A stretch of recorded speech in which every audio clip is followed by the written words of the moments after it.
Hi മക്കളെ, നമ്മള് വ്യഞ്ജനാക്ഷരങ്ങൾ എന്തൊക്കെയാ പഠിച്ചത്?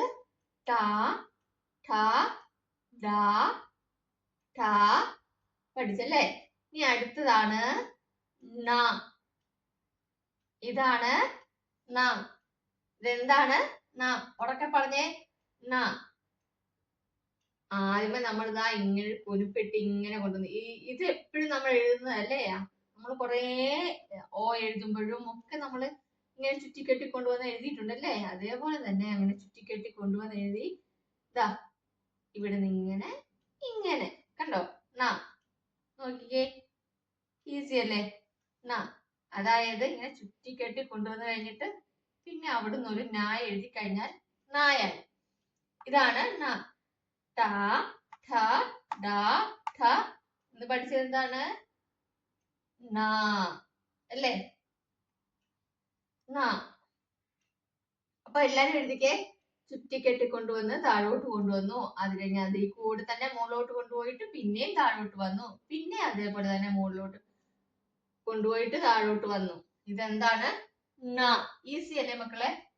നോക്കിക്കേ, ആദ്യമേ നമ്മൾ ചുറ്റിക്കെട്ടി താഴോട്ട് കൊണ്ടുവന്നു, പിന്നെ അതിൽ കൂടെ തന്നെ മുകളിലോട്ട് കൊണ്ടുവന്നു, പിന്നെ താഴോട്ട് കൊണ്ടുവന്നു, പിന്നെയും മുകളിലോട്ട് കൊണ്ടുവന്നു. ഇതാണ് ന. ഒന്നും കൂടെ. ഈസി അല്ലേ ന? മക്കൾ എഴുതിക്കേ നോക്കട്ടെ. ന ഉറക്കെ എന്നിട്ട് പറയണം കേട്ടോ. ഇതെന്താണ്? നായാന്ന്. എല്ലാരും എഴുതിക്കേ. ആദ്യമേ നമ്മൾ ഇങ്ങനെ ചുറ്റിക്കെട്ടി ഇങ്ങനെ കൊണ്ടുവന്നു, മുകളിലോട്ട് പോയി, പിന്നെ താഴോട്ട് വന്നു, പിന്നെയും മുകളിലോട്ട് പോയി താഴോട്ട് വന്നു. ഇതെന്താണ്? ന. അപ്പൊ നമ്മൾ എന്തൊക്കെ പഠിച്ചു? ട, ഠ, ഡ, ഠ, ന വരെ പഠിച്ചു. മക്കൾ പഠിച്ചില്ലേ? അപ്പൊ വ്യഞ്ജനാക്ഷരങ്ങൾ നമ്മൾ ഏതൊക്കെയാ പഠിച്ചത്? നമുക്കൊന്ന് റിവൈസ് ചെയ്ത് നോക്കാം എന്തൊക്കെ പഠിച്ചു എന്നുള്ളത് കേട്ടോ. നിങ്ങൾ ഉറക്കെ അവിടെ ഇരുന്ന് പറഞ്ഞു കേട്ടോ.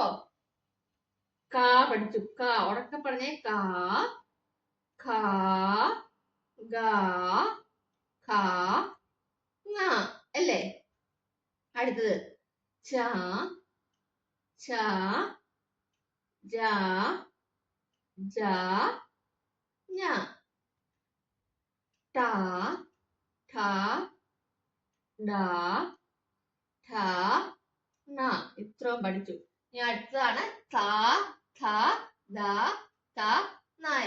അത് നമുക്ക് അടുത്ത ക്ലാസ്സുകളിൽ നമുക്ക് ഓരോന്നോരോന്നായിട്ട് പഠിക്കാം കേട്ടോ. മക്കൾ ഇത്രയും പഠിച്ചു വെക്കണം. അതേപോലെ തന്നെ നമ്മുടെ സ്വരാക്ഷരങ്ങളും ഒരിക്കലും മറക്കരുത് കേട്ടോ. ഇത് വ്യഞ്ജനാക്ഷരമല്ലേ? സ്വരാക്ഷരങ്ങൾ എന്തായിരുന്നു?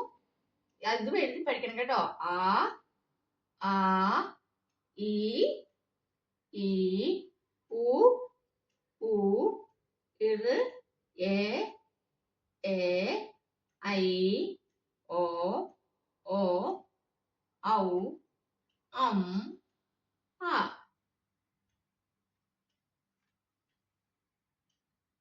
അല്ലേ? ഇത്രയല്ലേ? അപ്പോ മക്കൾ എന്ത് ചെയ്യുക? ഇതും പഠിക്കണം, ഇതും പഠിക്കണം കേട്ടോ. അപ്പൊ നിങ്ങൾക്ക് വെക്കേഷൻ ക്ലാസ് വേണമെന്നുണ്ടെങ്കിൽ അത് നിങ്ങൾ എന്ത് ചെയ്യുക? കമന്റ് ചെയ്യണേ. അപ്പൊ ഞാൻ നിങ്ങളെ കോണ്ടാക്ട് ചെയ്യാം. അക്ഷരങ്ങൾ എഴുതാനും വായിക്കാനും അക്ഷരങ്ങളും, അതേപോലെ തന്നെ ഹിന്ദി അക്ഷരങ്ങൾ, ഇംഗ്ലീഷ് ബേസിക്സ്, അതായത് അക്ഷരങ്ങളൊക്കെ നമുക്ക് പഠിക്കാം. അപ്പൊ അങ്ങനെ ക്ലാസ് ആവശ്യമുള്ളവര് ഒന്ന് മെസ്സേജ് ചെയ്യുക. ഈ ചാനൽ ഇഷ്ടപ്പെട്ടെങ്കിൽ നിങ്ങൾ ലൈക്ക്, സബ്സ്ക്രൈബ് ചെയ്യുക. അടുത്ത ക്ലാസ്സിൽ കാണാം. ബൈ.